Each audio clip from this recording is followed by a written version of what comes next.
ಇಂದು ಚಿಕ್ಕಬಳ್ಳಾಪುರ ನಗರದಲ್ಲಿ ಪ್ರಧಾನಿ ನರೇಂದ್ರ ಮೋದಿ ಅವರ ಭಾವಚಿತ್ರಗಳಿದ್ದ ಬ್ಯಾನರ್ಗಳ ಮೇಲೆ ಯುವ ಕಾಂಗ್ರೆಸ್ ಕಾರ್ಯಕರ್ತರು ಪ್ರತಿಭಟನಾ ಪೋಸ್ಟರ್ಗಳನ್ನು ಅಂಟಿಸಿ ಗಮನ ಸೆಳೆದರು. ಗೆನ್ಸ್ಗಳಿಗೆ ಹೆದರಿದ ಬೂಮರ್ ಮೋದಿ, ವಿದ್ಯಾರ್ಥಿಗಳ ರಕ್ತ ಮೋದಿಯ ಕೈಯಲ್ಲಿದೆ, ಗೆನ್ಸ್ ಮೇಲೆ ಪೊಲೀಸರ ದೌರ್ಜನ್ಯಕ್ಕೆ ಮೋದಿ ಹೊಣೆ ಎಂಬ ಬರಹಗಳಿದ್ದ ಪೋಸ್ಟರ್ಗಳನ್ನು ಅಂಟಿಸಿ ಕೇಂದ್ರ ಸರ್ಕಾರದ ವಿರುದ್ಧ ಆಕ್ರೋಶ ವ್ಯಕ್ತಪಡಿಸಿದರು. ರಾಜ್ಯ ಯುವ ಕಾಂಗ್ರೆಸ್ ಉಪಾಧ್ಯಕ್ಷೆ ದಿವ್ಯಾ ಅವರ ನೇತೃತ್ವದಲ್ಲಿ ಹಾಗೂ ತಾಲೂಕು ಯುವ ಕಾಂಗ್ರೆಸ್ ಅಧ್ಯಕ್ಷ ನಾಗೇಶ್ ರೆಡ್ಡಿ ಅವರ ಉಪಸ್ಥಿತಿಯಲ್ಲಿ ನಡೆದ ಈ ಪ್ರತಿಭಟನೆಯಲ್ಲಿ ಯುವ ಕಾಂಗ್ರೆಸ್ ಕಾರ್ಯಕರ್ತರು ಕೇಂದ್ರ ಸರ್ಕಾರದ ನಡೆಗೆ ವಿರೋಧ ವ್ಯಕ್ತಪಡಿಸಿದರು. ವಿದ್ಯಾರ್ಥಿಗಳ ಪರವಾಗಿ ಧ್ವನಿ ಎತ್ತುವ ಉದ್ದೇಶದಿಂದ ಈ ಪ್ರತಿಭಟನೆ ನಡೆಸಲಾಗಿದೆ ಎಂದು ಮುಖಂಡರು ತಿಳಿಸಿದರು. ನಮಸ್ಕಾರ, ನಾನು ದಿವ್ಯಾ ಅಂತ, ರಾಜ್ಯ ಉಪಾಧ್ಯಕ್ಷರು ಯುವ ಕಾಂಗ್ರೆಸ್ಸಿಂದ. ನನಗೆ ಈ ಜಿಲ್ಲೆ ಇನ್ಚಾರ್ಜ್ ಆಗಿ ಕೊಟ್ಟಿದ್ದಾರೆ, ಉಸ್ತುವಾರಿಯಾಗಿ ಹೊಸದಾಗಿ ಇವತ್ತೊಂದು ದಿನದಿಂದ ನಾನು ಚಾರ್ಜ್ ತೊಗೊಂಡಿದ್ದೀನಿ.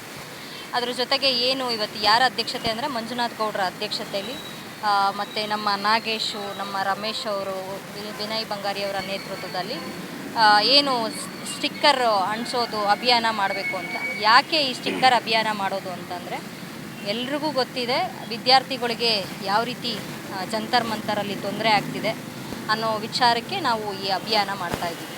ಸರ್, ಈಗ ಪ್ರತಿಯೊಬ್ಬರು ನೋಡ್ತಾ ಇದ್ದೀರಾ ಜಂತರ್ ಮಂತರಲ್ಲಿ ಹೆಣ್ಮಕ್ಳನ್ನ ಯಾವ ರೀತಿ ಬಳಸ್ಕೊತಿದ್ದಾರೆ. ಮತ್ತು ಅವ್ರು ಕೇಳಕ್ಕೆ ಹೋಗಿದ್ದೇನೋ, ಅವ್ರು ಓದಿದ್ದಕ್ಕೆ ನಾವು ಬರೆದಿರೋಂಥ ಎಕ್ಸಾಮ್ಗೆ ನಮಗೆ ಸರಿಯಾದ ರೀತಿಯಲ್ಲಿ ನಮಗೆ ಅಂಕಗಳನ್ನ ಕೊಟ್ಟು ನಮಗೆ ಯಾವ ರೀತಿ ನೀವು ತೊಗೊಂಡೋಗ್ಬೇಕು, ನೀಟ್ ಎಕ್ಸಾಮ್ನ ಯಾವ ರೀತಿ ವಿರುದ್ಧವಾಗಿ ಮಾಡಿದ್ದೀರಾ ಅನ್ನೋದಕ್ಕೋಸ್ಕರ ಅಲ್ಲಿ ಜಂತರ್ ಮಂತರಲ್ಲಿ ಹೆಣ್ಮಕ್ಳಾಗಿರ್ಬೋದು, ಗಂಡು ಮಕ್ಕಳು, ಸ್ಟೂಡೆಂಟ್ಸ್, ಆಲ್ ಸ್ಟೂಡೆಂಟ್ಸು ಹೋಗಿ ಕೂತ್ಕೊಂಡ್ರು. ಅವ್ರನ್ನ ಏನು ನಕ್ಸಲೆಟ್ಗೆ ಇದು ಮಾಡಿ ಅವ್ರ ಮೇಲೆ ಕೇಸ್ಗಳನ್ನ ಹಾಕಿ ತುಂಬ ವಿದ್ಯಾರ್ಥಿಗಳು ಅವ್ರ ಮೇಲೆ ಕೇಸ್ಗಳಾಗಿದೆ. ಆ ಕೇಸ್ನ ಹಿಂಪಡೆಯೋಕ್ಕೋಸ್ಕರ ನಾವು ಈ ಸ್ಟಿಕ್ಕರ್ ಅಭಿಯಾನ ಮಾಡ್ತಾ ಇದ್ದೀವಿ.